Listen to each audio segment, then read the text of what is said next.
The entire ending sequence and its message is summed up in its name: continuum. By definition, a continuum is a range or sequence that gradually changes without abrupt jumps. Philosophically, it's the idea of something unbroken, like Aristotle's vision of time or motion as a flowing indivisible reality. But let's strip it down to its most practical meaning. A continuum shows us that no matter how much something shifts or evolves, it can never become something drastically different, unless that possibility already existed from the very start. Essentially, nothing can ever exceed its natural conclusion. It is absolute predetermination. A perfect example is the color spectrum. On the surface, it's a rainbow of vastly different hues blending together, yet every single shade is born from the same potential, the single beam of light that disperses to create them. So now imagine a continuum without color. No matter how long it stretches on, color will never appear. Why? Because the absence of color is the absence of light. To bring color into that continuum, you would have to introduce light. But by doing so, you would have to end the old continuum and create an entirely new one. And that is exactly what this ending sequence and its song is about: the birth of a new continuum to replace the old. Visually, this is represented by the dull, colorless world of the ending being instantly transformed into something vibrant and alive halfway through. But what does it all mean? And who or what becomes the beam of light that disperses to create this new continuum? The opening begins in darkness, until a single spotlight pierces through, illuminating a throne. But that's not really where our focus should start. Upon a closer look, you'd notice the throne sits in the middle of rubble and debris, as if this room was once a grand auditorium or some prestigious stage. Red curtains still hang in the background, reminders of its former glory. But that glory is gone. Instead of rebuilding, the rubble has simply been swept to the corners to make space for the throne. And for the spotlight, it does anything but reveal that truth. Instead, it hides it. It distracts us from the ruins by forcing our gaze onto the throne. This room is of course a metaphor for the broken world of 2B Hero X, a world still scarred by the fall of Dawn and more than anything still defined by it. I mean, just look at the Hero Commission. Their very logo is Zero's symbol from his descent into villainy. This is a world that props up its heroes as a distraction, while the deeper rot festers untouched, a stopgap measure for staving off the inevitable destruction that is bound to befall a world where people are defined only by the belief of others and barely their own. Now let's talk about the throne. A throne is a symbol of power and authority, but over what exactly? Unfortunately, those seated on this one can't even answer that question. See, the same spotlight that crowns them and legitimizes their rule also blinds them to the truth. They're rulers of nothing but ruins, dressed like royalty but ruling a dead world. Emphasized most by the lyrics at the start of the song.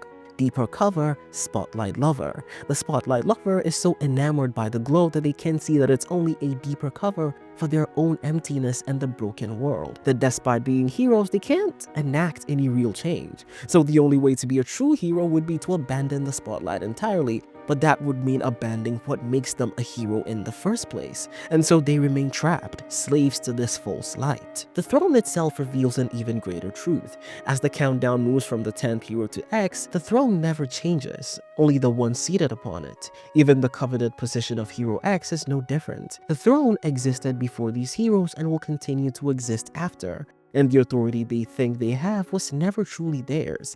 And even the highest rank is just as meaningless and volatile as the rest. Now looking at the heroes themselves, as I mentioned earlier, it counts down from the 10th hero Linling all the way up to X. How each of these heroes are seated is a subtle commentary on their approach to heroism, like how Loli's casual posture is representative of her unconventional means of becoming a hero, as she lies in a chair that was clearly designed to be sat in, or how Isol's posture almost feels like he's trying to appear self-assured, as if to convince us and himself that he truly deserves the position and that the throne is his. And while we could break down each and every single one of them, none of that is anywhere near as important as the fact that they're still seated on the throne, that despite their many different approaches and philosophies on heroism, they're still active participants of that system. And then finally, we reach X. Unlike the others, there's something immediately different. First, notice his attire. He's the only one dressed in white, while every other hero wears black. A small detail, but one that will be very, very important later. Now look at his posture, or rather, his lack of one. X isn't seated at all. His stance is literally him being in the motion of standing up or leaving the throne and leaving the spotlight. And if you've seen my earlier video on the opening or the show itself, you know X despises the spotlight more than Rock despises mentally stable, ungroomed children. For him, fame and attention mean nothing. X walking off the throne is layered with meaning. It shows he rejects the spectacle of heroism. He refuses to be defined by its systems or be a part of it. Unlike the others, he isn't blinded by the light. He sees the ruins it conceals and understands the depths of its darkness more than anyone else. X's existence feels almost like a glitch in the system, something external, something uncontainable, a being seemingly beyond belief, fear, and drawing his power from something maybe even deeper.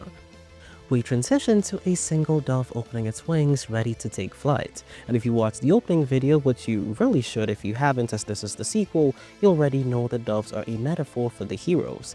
But between the opening and the ending, there's a key shift. The opening centers on X and his place in the world. The ending, however, doesn't put any one person on a pedestal. The world of to-be hero X is the star instead. The difference is expressed perfectly by the names chosen for them. Inertia describes the trajectory of a single object within a larger world or a larger whole, while a continuum describes the projection of the larger whole itself. It's the world that's moving from one continuum to another. Everyone else is just a character in that larger story. So we're shown 10 doves across 4 scenes. Each scene is saturated with hero merchandise, billboards, action figures, posters, and even phone charms.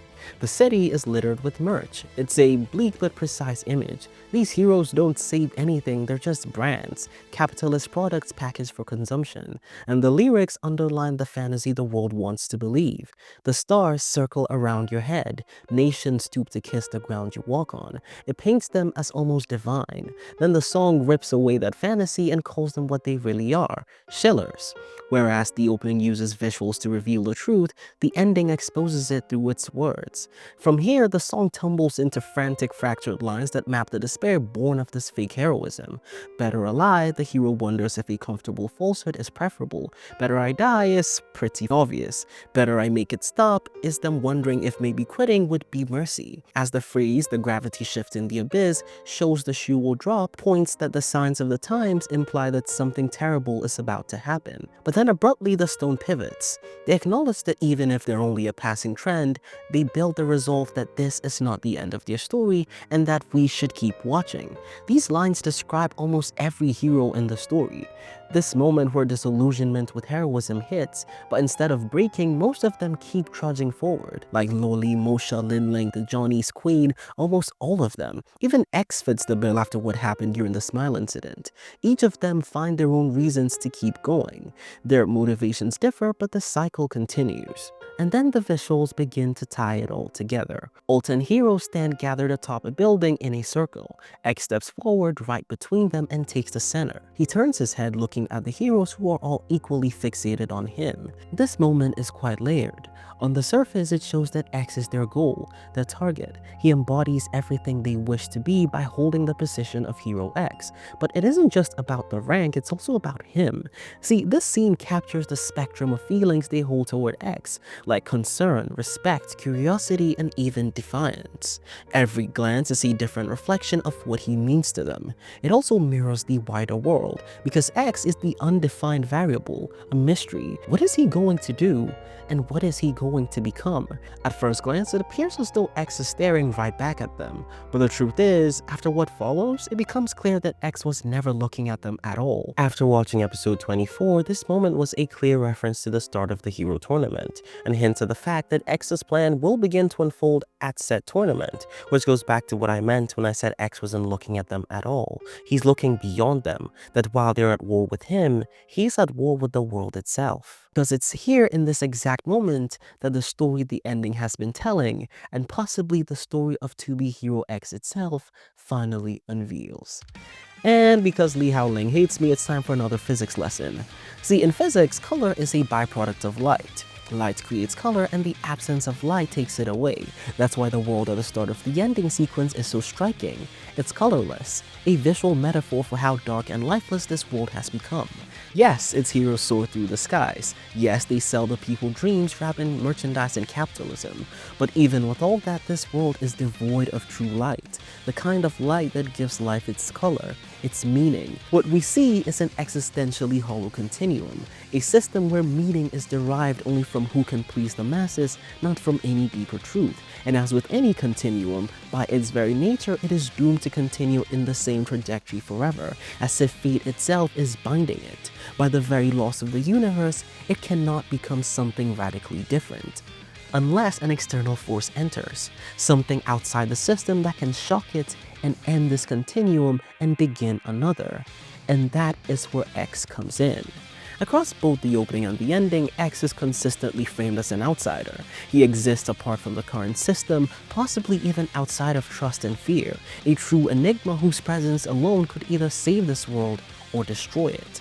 And the clue to which one it will be lies in something deceptively simple: the color of his clothes. See, X wears pure white, the only one in white. Color and light, or the absence thereof, is the central theme of this ending. And in physics, can you guess what serves as the origin of all colors?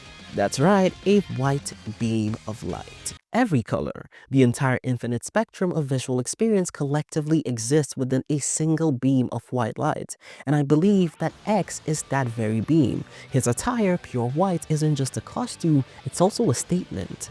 Think about his name, X. In algebra and calculus, X isn't a symbol of what is, it's a marker of infinite potential, of what can be. Queen herself even hints at this in the story, and ironically though, the old X can be anything ad campaign was right, just not in the shallow capitalist way it was marketed. So let's circle back to that rooftop scene. We can now recontextualize it as X being the light source and the 9 heroes surrounding him are the lenses, amplifying, refracting, and dispersing that light. It's no coincidence that X's official art on the To Be Hero X website literally portrays him as a white light dispersing into colored fragments, each marked with the symbols of the other heroes. Not just once, but a similar image is present in one of the official key visuals for the anime, and the fact that they're all included also implies that X needs every single one of them to achieve what he's about to do, hence the need for the lenses.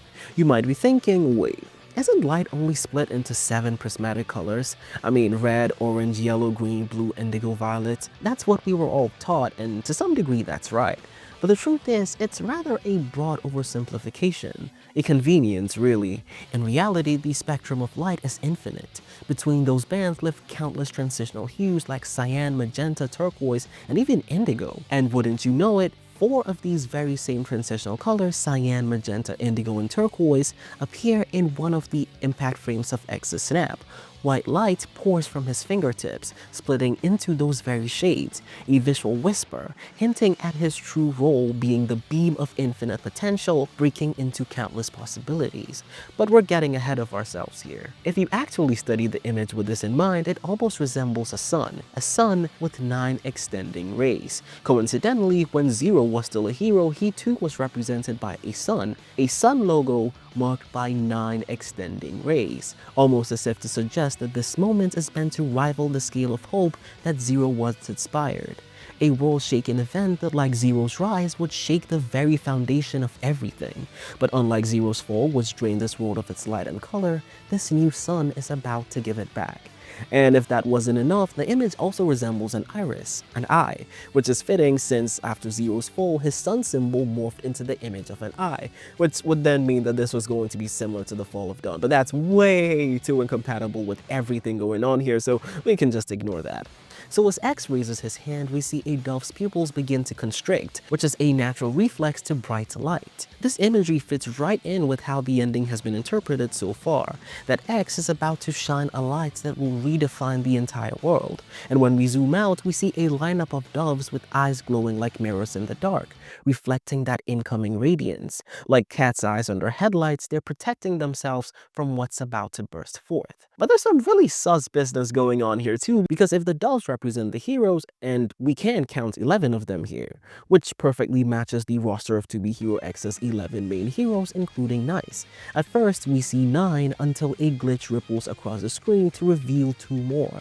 The glitch isn't random either. It ties directly into how both Ahu and Linling became heroes in the first place, each rising from the chaos of Nice's breakdown, both introduced through glitch-like visuals we saw in episode 23 and 1. But what's stranger is that the number of doves only increase.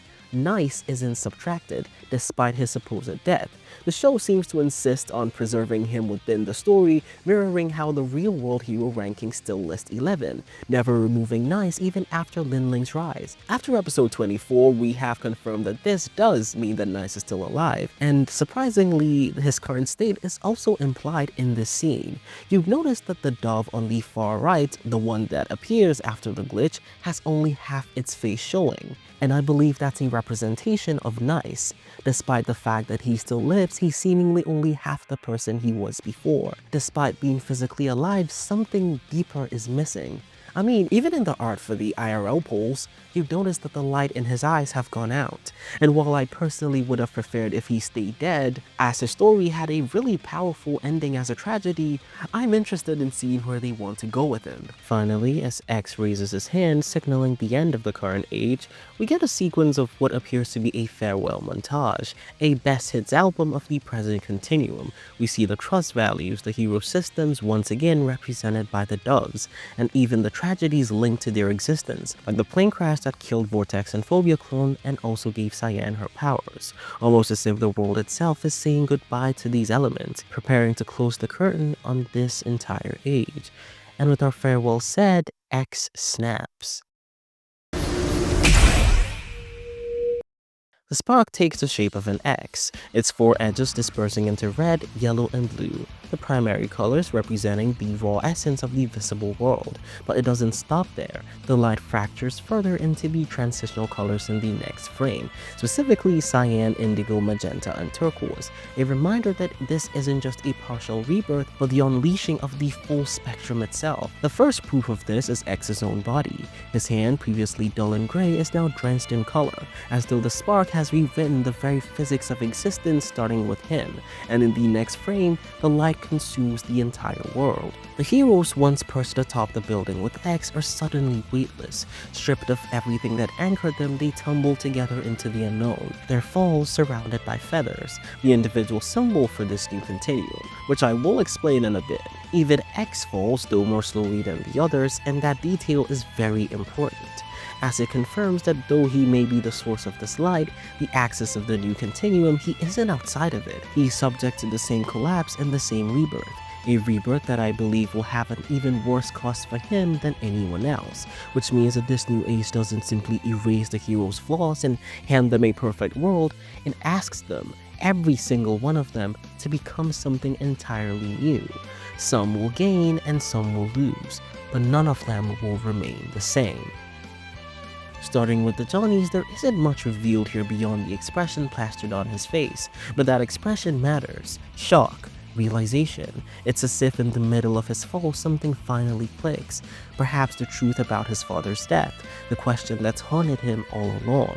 The fact that Big Johnny is still shown here confirms his survival, but the look on his face suggests that survival alone won't be the end of his story. For him, the fall is less about loss and more about revelation.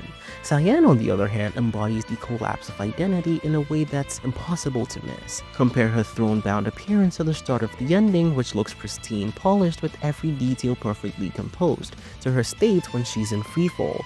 Her hair is wild, her coat whips uncontrollably in the wind, and her posture has nothing heroic about it. She just looks human, vulnerable, and considering her powers hinge on bending probability to her favor, her chaotic appearance here may be hinting at something devastating. In a world no longer ruled by trust, her powers don't just weaken, they vanished. The melancholy in her expression could be her final glance back at the throne, as she makes peace with the fact that she's losing the very thing that has defined her entire existence. For Cyan, the fall is loss. I do think everyone is losing their powers in this new world, but for some it will mean much more than others. Queen is more difficult to parse, and that seems intentional. Her face is almost blank, drained of emotion. as if whatever she feels is happening beneath the surface. But the context kinda sharpens things, because see, X has now accomplished what she once swore to do, reshaping the world itself. That alone reframes her arc as somewhat bittersweet. Add that to the unresolved mysteries tied to her family, and her expression reads not as emptiness but as a heavy pause, the kind that comes right before with either relief or despair. And notice how she falls while looking up, her eyes still fixed on the fading old world. For Queen, a character who we know so little about, the fall is unfinished business. Dragon Boy's fate is fortunately one of the easier ones to read. While many of the others are gazing upward, his head is pointed downward, but he covers his eyes with his hand.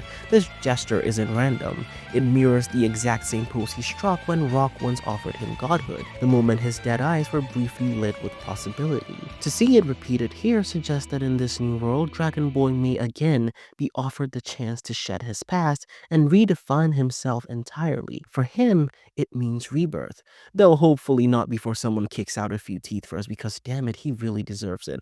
Also, fun fact, he's the reason that this video has taken so long to come out, because I just could not figure out what this pose meant, while I did end up figuring everyone else's out around the time I wrote the opening video. Ahu's trajectory is far more tragic. Unlike Dragon Boy, his eyes remain locked on the world he's falling from. His expression is indicative of loss, and the symbolism is sealed by the side of his hat drifting off his head.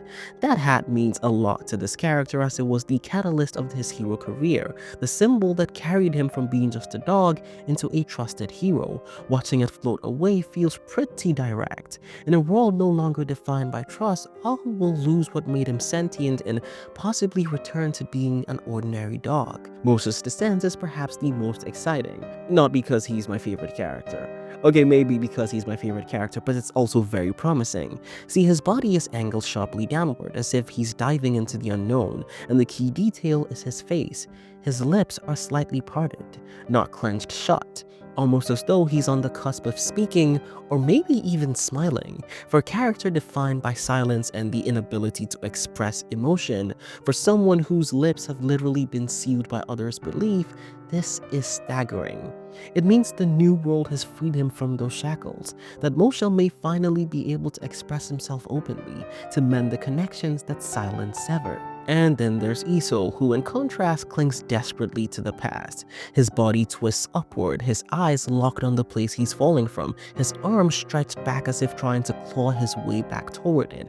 For him, the fall is devastation. Iso sacrificed everything, his identity, his humanity, his morality, to build the mask of Iso, the hero. But in a world where heroism no longer exists, that sacrifice becomes meaningless. His hands are bloody for nothing, and for him, that may be a fate worse than death.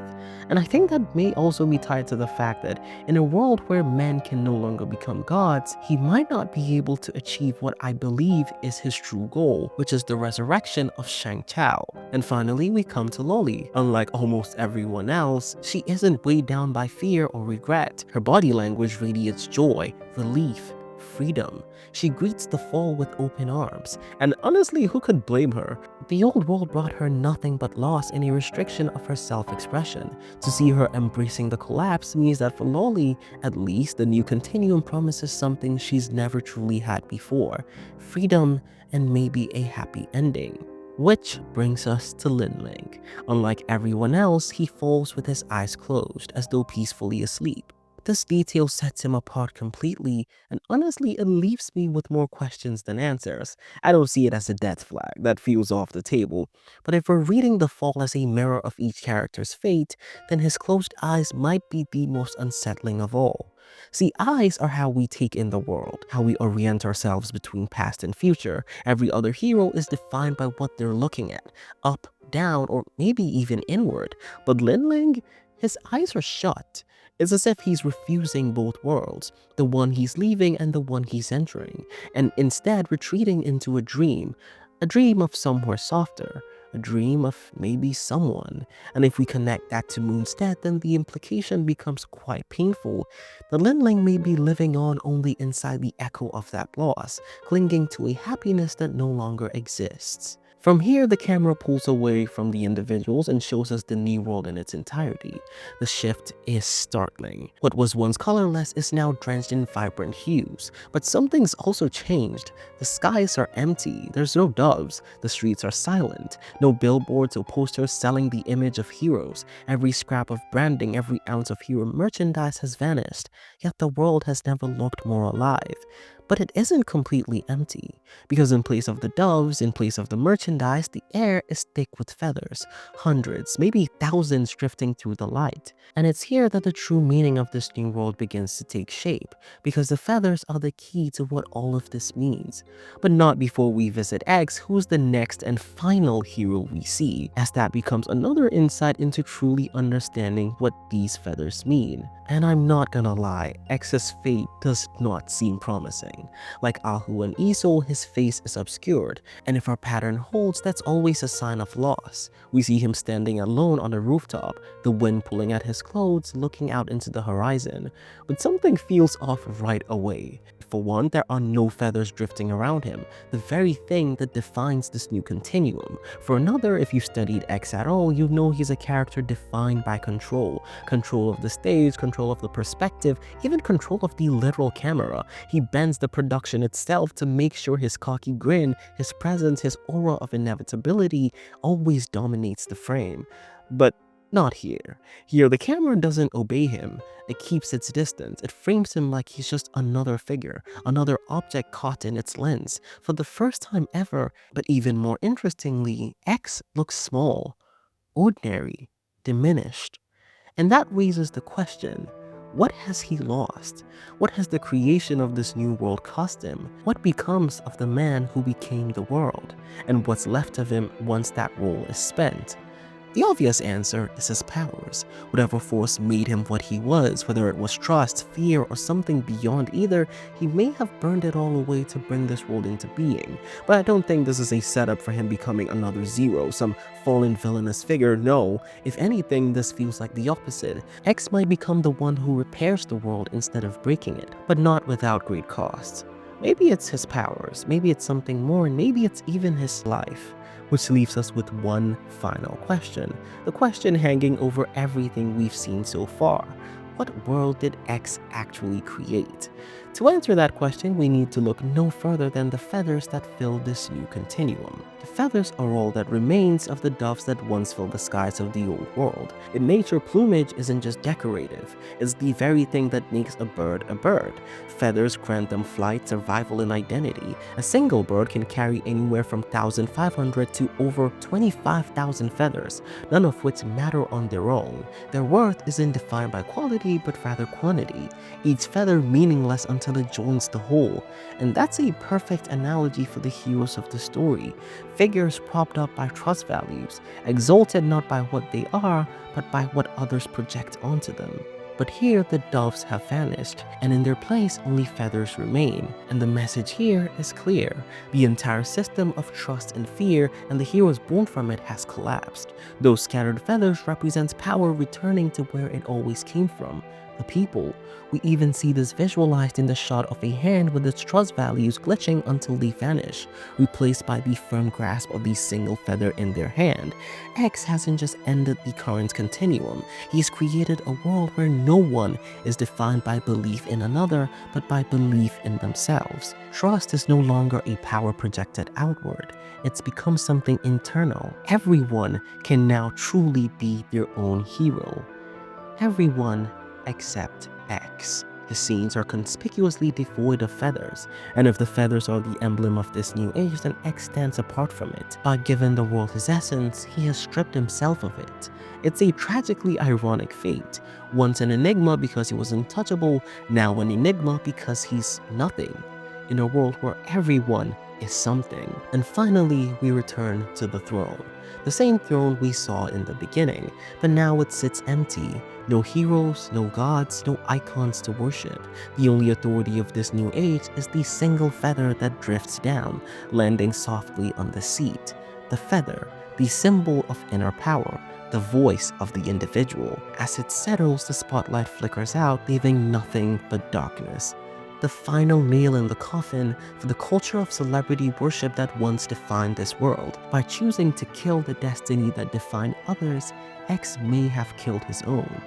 This is what I believe to be the endgame of To Be Hero X, the tale of the man whose inertia broke the continuum. But hey, that's just a theory, a Hero X theory. Okay, I'm never doing that again. If you made it to this point, thank you so much for watching. I will continue to make To Be Hero X videos even with the show over because I really love this anime. This video took so long to come out because I was way too absorbed by the Superman video. I wanted to figure out the Dragon Boy thing, and honestly, it was just a whole lot. The Superman video will be coming out very soon, which I think you really do not want to miss because I think it's going to change everything about how you view Superman, his powers, and the world of DC Comics as a whole. So please do stick around. And with that said, I will see you in the next one. Much sooner, hopefully. Bye.